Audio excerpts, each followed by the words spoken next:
अभी के सीन्स कुछ ऐसे हैं कि मेरे सामने कुछ पॉलिटिकल साइंस के बच्चे हैं, ये सब मेरे बहुत अच्छे दोस्त हैं और ऐसा बोलना पड़ता है कभी कदार, गजब बेइज्जती है। ये सारे दोस्त हैं और ये लोग मतलब पॉलिटिकल साइंस के सबसे अच्छे बच्चों में से एक हैं जिनको मैं पर्सनली जानता हूँ। और ये लोग उस डिपार्टमेंट के बारे में बहुत अच्छा रिव्यू आपको दे सकते हैं। तो चलिए पूछते हैं मिस्टर वहाब से कि आप लोगों ने वहाब का इंटरव्यू भी देखा होगा, जिसपे हाईएस्ट व्यूज है मेरे उस पे, यहाँ कहीं आ रहा होगा, आप उसको भी जाके देख सकते हैं। ये पूरा ओवरऑल उसमें बताएं। तो वहां से पूछते हैं कि पॉलिटिकल साइंस डिपार्टमेंट कैसा है, मतलब ओवरऑल डिपार्टमेंट कैसा है। इनको ज्यादा से ज्यादा हम देंगे 40 सेकंड।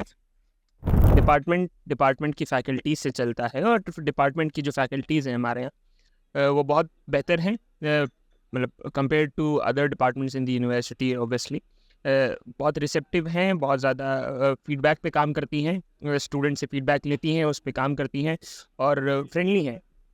आप उनसे कभी भी बात कर सकते हैं, उनकी पास जाके बैठ सकते हैं, उनसे रिव्यू ले सकते हैं। और एकेडमिकली ये बहुत साउंड हैं, बहुत अगर आपको एकेडमिक्स में आगे जाना है तो the department can be very helpful for you. हमारे साथ एक और साथी बैठे हैं, विक्रांत नाम है इनका। तो हम इनसे पूछते हैं कि अगर जो किसी बच्चे को यहाँ पीएचडी में एडमिशन लेना हो और पीएचडी परस्यू करना हो तो कैसा है यहाँ पे डिपार्टमेंट। पीएचडी के लिहाज से काफ़ी अच्छा है, मतलब काफ़ी रिसोर्सफुल प्रोफेसर्स हैं यहाँ पे।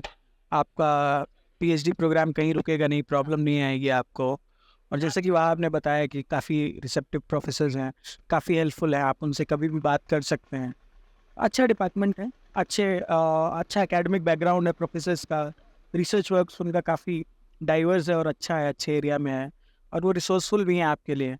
तो ओवरऑल बेहतर है, रिसर्च के लिए तो बहुत ही बेहतर है। एक चीज़ और I would like to add कि वो स्टूडेंट्स के ऊपर बहुत ज़्यादा प्रेशर नहीं डालते हैं चीज़ों को लेके, बहुत ही ज़्यादा फ्री हैंड देते हैं स्टूडेंट्स को। और अगर आप क्रिएटिव हैं तो वो आपको अपनी क्रिएटिव जो क्या कहते हैं साइड है उसको एक्सप्लोर करने का पूरा मौका देंगे। आप यहाँ पे आके उनके साथ इंटरेक्शन करके आप चीज़ें करना चाहते हो, कुछ बेहतर करना चाहते हो, कुछ सेमिनार्स और ऑर्गेनाइज करवाना चाहते हो, इवेंट्स ऑर्गेनाइज करवाना चाहते हो, उसमें बहुत सपोर्ट करते हैं। इससे एक कैरेक्टर पता चलता है आपको एक डिपार्टमेंट का कि वो कितना स्टूडेंट फ्रेंडली है। ठीक, আপনার সবাইকে রিকোয়েস্ট করব আমার দাদার ইউটিউব চ্যানেল সাবস্ক্রাইব করতে। अक्सर कहा जाता है कि आर्ट्स के जितने भी सब्जेक्ट्स होते हैं उसमें प्रैक्टिकल नॉलेज बहुत कम होता है, लेकिन जो भी होता है कि उस पर डिपेंड करता है कि यूनिवर्सिटी किस हिसाब से या फैकल्टी किस हिसाब से आपको प्रैक्टिकल नॉलेज देता है। तो हमारे साथ एक और साथी हैं, आयुष जी हैं, जो आज थोड़े टेंशन में हैं, लेकिन कोई बात नहीं, वो जवाब दे देंगे। और टेंशन में क्यों है उसका कारण बहुत पुराना है, तो जरा उनसे पूछते हैं कि प्रैक्टिकल नॉलेज कैसे है यहाँ पे। प्रैक्टिकल नॉलेज इस तरह से है कि जिस तरह से पूरे देश में, टेंशन बाद में बता देंगे, जिस तरह पूरे देश में एक इन्वायरमेंट चल रहा है, रिजिड इन्वायरमेंट है, सोचे फ्री थिंकिंग नहीं है, फ्रीडम ऑफ थॉट नहीं है, एक्सप्रेशन नहीं है, उसी हिसाब से हमारे डिपार्टमेंट में एक टीचर एक पूरा डीपली पॉलिटिकल एनालिसिस करके एक तरह से पूरा एक क्लियर पिक्चर दिखाना किसी चीज़ की, open to all thing, open to entertain all thought, ये एंटरटेन करते हैं सारे प्रोफेसर्स। तो इसी हिसाब से प्रैक्टिकल नॉलेज हम लोग की काफ़ी इंक्रीज होती है और पर्सनैलिटी में भी ओवरऑल ये दिखता है हम लोग का कि क्रिटिकल थिंकिंग बढ़ी है हम लोग की। एनालिसिस है जो इवेंट्स का जो पूरे देश में हो रहा है, दुनिया में हो रहे हैं, आईआर में हो रहे हैं, चाइना में क्या कर रहा है, यूएस क्या कर रहा है, यूएस इलेक्शंस कैसे इंडिया को भी अफेक्ट करते हैं, ये सब दिखाता है। और इसमें ओवरऑल एक हम लोग को काफ़ी होलिस्टिक पिक्चर मिलता है। तो ये काफ़ी हेल्प करता है कि प्रैक्टिकल नॉलेज में और उसका इम्प्लीमेंटेशन कैसे हम लोग कर सकते हैं पूरा एक बेहतर समाज के लिए बेहतर, और हम लोग का एकेडमिक्स की ओरिएंटेशन कैसा होना चाहिए आगे, इसीलिए। और डाइवर्सिटी की बात कर लेते हैं कि मतलब इनके डिपार्टमेंट में डाइवर्सिटी कैसी है।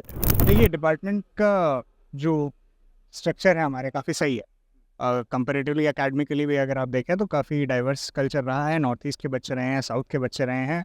क्लासरूम में सबसे अच्छी चीज़ ये है कि जो लैंग्वेज है वो डुअल लैंग्वेज में चलता है। क्लास हमारा इंग्लिश हिंदी दोनों में चलता है। सो जो बच्चे हिंदी में लिखना चाहते हैं क्वेश्चन पेपर, वो अपना आराम से हिंदी में आंसर करते हैं। इंग्लिश का आंसर करना, आपको इंग्लिश का आंसर कर सकते हैं।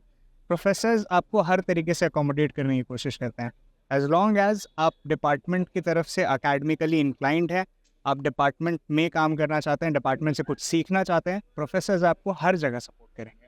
ऐसा कोई भी प्रोफेसर आपको नहीं मिलेगा जो आप अगर प्रॉब्लम लेके जाएंगे तो आपको बोलेंगे कि नहीं हम बात नहीं कर सकते अभी। वो हमेशा टाइम देंगे, वो हमेशा आपकी बात सुनेंगे और जो भी उनके साइड से हो सकता है वो असिस्ट करते हैं। request you, rather recommend you to please subscribe my brother's YouTube channel. तो ये रहे पॉलिटिकल साइंस के बच्चे जो आपको पॉलिटिकल साइंस डिपार्टमेंट कैसा है वो बताए हैं आपको। तो और भी किसी डिपार्टमेंट का आपको रिव्यू चाहिए तो कमेंट कीजिए डिपार्टमेंट नेम, हम रिव्यू करने की फुल कोशिश करेंगे।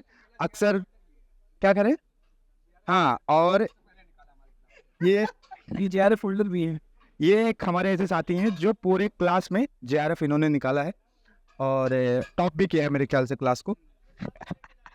ये थोड़ी सी ज़्यादा हो गया। अगर जो आपको किसी और डिपार्टमेंट का कुछ चाहिए, रिव्यू चाहिए तो आप ज़रूर कमेंट कीजिए, हम जल्दी से जल्दी इसका रिव्यू डालने की कोशिश करेंगे। And he's not everybody's brother, he's only mine. Fires, she's lighting fires in my heart. Man, कोई होए सपनों में फंसा from the start like a lighter. चिंगारी बनी आग वैसे हम दोनों के बीच हुई ऐसी शुरुआत, I'm a fighter.